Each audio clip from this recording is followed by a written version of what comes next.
భారత అమూల్య రత్నము డాక్టర్ జగజ్జీవన్ రామ్.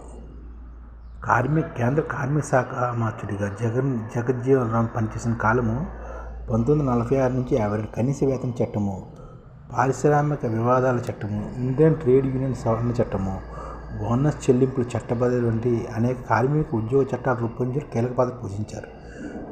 జగజ్జీవన్ రామ్ బాబూజీ అన్నమాట.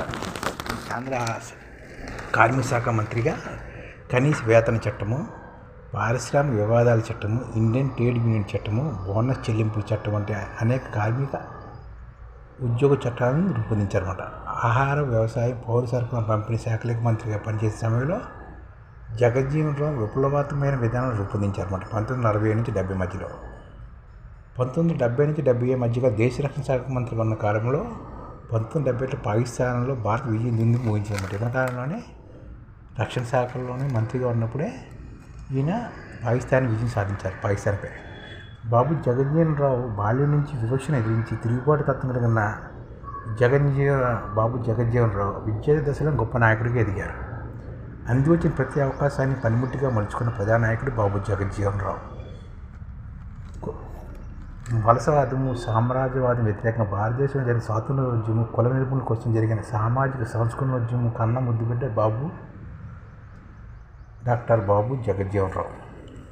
భారతీయ స్వరాజ్యోద్యమంలో తదనంతరం జరిగిన దేశ పునర్నిర్మాణంలో ముడిపడిన జగజ్జీవన్ రామ్ జీవితము రాజకీయ, సామాజిక, చారిత్రక ప్రాధాన్యత కలిగి ఉంది.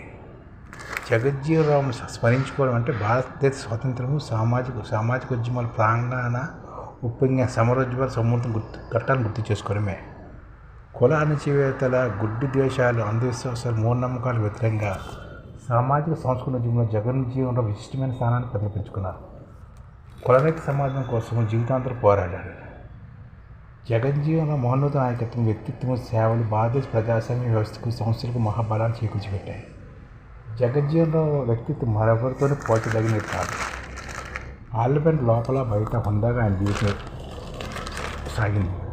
ప్రజాస్వామ్య విలువలు పట్ల జగజ్జీవన్ రామ్కు ఉన్న ప్రగాఢమైన నమ్మకం, రాజీ లేని వైఖరి కాంగ్రెస్ పార్టీకి రాజీనామా చేయడం వలన మరింత వెలుగు చూసింది.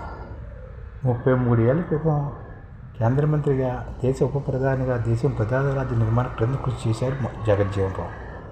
మొదటి శ్రేణి పార్లమెంట్గా కూడా నిలిచారు. హేతుబుద్ధి, సానుకూల దృక్పథము, స్పష్టమైన దార్శనికత, విస్తృతమైన అధ్యయనము, గొప్ప మేధాశక్తి, స్థిరమైన సంకల్ప బలము, నిత్య కృషివలత్వము, ఓరిమి, కారుణ్యము, చర్చించే గుణము, ఒప్పించే గుణము, ఆత్మవిశ్వాసము, ధైర్యము, సేవానిరతి, కార్యనిర్వహణ దక్షత మొదలైన లక్షణాలు నిండుతనంతో బలమైన సుగుణశీలి వ్యక్తిత్వము జగజ్జీవన్ రామ్ది. జీవితం తనకు తాను నిర్మించుకున్న భారతదేశ అమూల్య రత్నం జగజ్జీవన్ రామ్. కానీ గుడ్డి చేస్తున్న కొంతమంది కుహానా మేధావులు జగజ్జీవన్ రామ్ కాంగ్రెస్ పార్టీ నాయకులైన స్థాయికి దించేశారు. ఆధిపత్య కులాల సేవకుడు జగజ్జీవన్ రామ్ని హేళనపరిచే ప్రయత్నం ఇంకొంతమంది చేస్తున్నారు.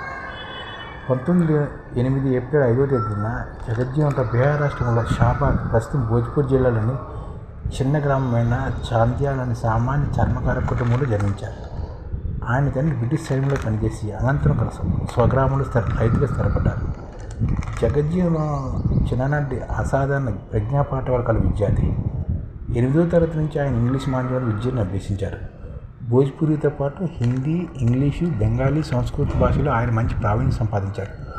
రోజుకు 1 గంట గ్రంథాలయానికి వెళ్ళి అనేక అంశాలకు సంబంధించిన పుస్తకాలను ఆయన అధ్యయనం చేసేవారు. స్కూల్లో జగజ్జీవన్ రామ్ ముట్టుకున్న కొండలో నీరుని తాగడానికి కొందరు ఆదివాసీ కులాల విద్యార్థులు నిరాకరించారు. దీంతో ఎస్సీ కులాల విద్యార్థులు స్కూళ్ళలో ప్రత్యేకించి మంచినీరు కొండను ఏర్పాటు చేశారు. ఈ అవమానాన్ని సహించలేని జగజ్జీవన్ రామ్ పెట్టిన ప్రతి కొండను పగలగొట్టారు. దాంతో స్కూల్ హెడ్ మాస్టర్ చివరికి అందరినీ ఒకటే మంచి కొండను ఏర్పాటు చేశారన్నమాట. తాను ఎదుర్కోవాల్సి వచ్చిన వివక్షను ఆయనలో తీవ్ర ఆవేదన రగిలిందన్నమాట.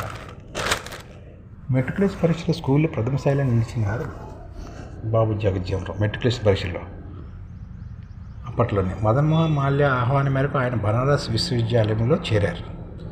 అందులోని కుల వివక్ష తీవ్రస్థాయిలో ఎదుర్కొన్నారు. బనారస్ హిందీ విశ్వవిద్యాలయంలో ఇంటర్ పూర్తి చేసిన అనంతరం కోల్కతాలోని విద్యాసాగర్ కాలేజీలో ఆయన డిగ్రీ పూర్తి చేశారు. కోల్కతాకు వచ్చిన 6 నెలల్లోనే ఆయన వెల్లింగ్టన్ స్క్వేర్లో 35,000 మంది కార్మికులు కూడగట్టి భారీ ర్యాలీ కూడా నిర్వహించారు. వెల్లింగ్టన్ స్క్వేర్లో కమ్యూనిస్ట్ మేనిఫెస్టో, పెట్టుబడి గ్రంథాలతో పాటు ఇతర సోషలిస్ట్ సాహిత్యాన్ని జగజ్జీవన్ రావు అధ్యయనం చేశారు. బ్రిటిష్ వలసవాద సంఖ్యలను దించి దేశానికి సంపూర్ణ స్వాతంత్రం సాధించాలని, సామాజిక సమానత తీసుకురావాలని జగజ్జీవన్ రావు విద్యాదశలో సంకల్పించుకున్నారు.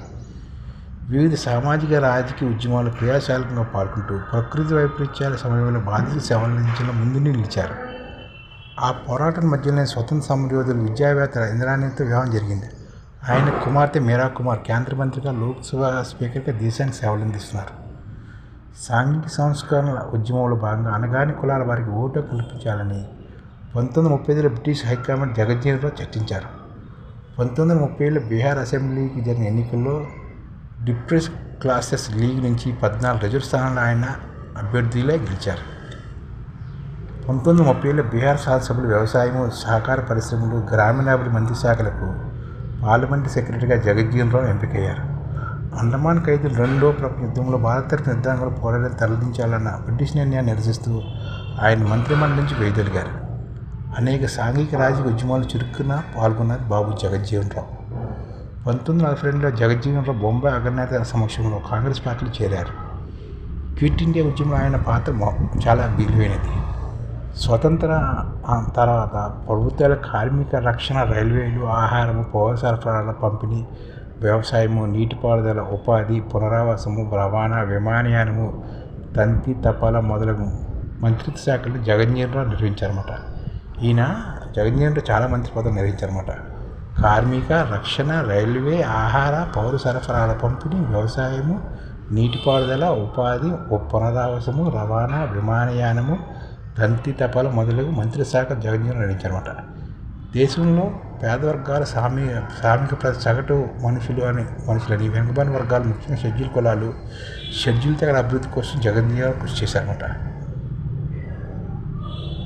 జగజ్జీవన్ రావు గొప్ప దార్శనిక అనుభవం రచయిత అన్న సంగతి చాలామందికి తెలియకపోవచ్చు. కానీ భారతదేశంలో కుల సవాళ్ళు, జీవన శైలి, వ్యక్తిత్వ వికాసం రెండు విశిష్టమైన గ్రంథాలను ఆయన హిందీలో, ఇంగ్లీష్లో రాశారు. ఉజ్జయినిలోని విక్రమ విశ్వవిద్యాలయం 1960లో ఆయన డాక్టర్ ఆఫ్ సైన్స్, 1960 కాన్పూర్ విశ్వవిద్యాలయం కూడా ఆయన గౌరవ డాక్టర్ ప్రదానం చేశారు. ప్రజలు జగజ్జీవన్ రావును ప్రేమగా బాపూజీ అని పిలిచేవారు. బాపూజీ. 1985లో బాబు జగజ్జీవన్ రావు పుట్టినరోజుల అభిమానులకు సమతా దివస్గా జరుపుకున్నారు. 1980లో జూలై 6వ తేదీన బాబు జగజ్జీవన్ రావు చనిపోయారన్నమాట. మనల్ని వీడారన్నమాట. ఈ విధంగా బాబు జగజ్జీవన్ రావు లోక్సభ ఎన్నికల్లో తమ పార్టీ గెలిస్తే జగజ్జీవన్ ప్రధాని అవుతారని జనతా పార్టీ కూడా ప్రకటించింది. 1980లో జరిగిన లోక్సభ ఎన్నికల్లో తమ పార్టీ గెలిస్తే జగజ్జీవన్ రావు ప్రధాని అవుతారని జనతా పార్టీ కూడా అయితే ఆధిపత్య కుల రాజకీయాల కుట్ర వలన ఆయన ప్రధాని కాకపోయారన్నమాట. ఈ విధంగా బాబు జగజ్జీవన్ రావు అంటే అందరికీ తెలియజేసేటట్లు ఈ వీడియో తయారైందన్నమాట.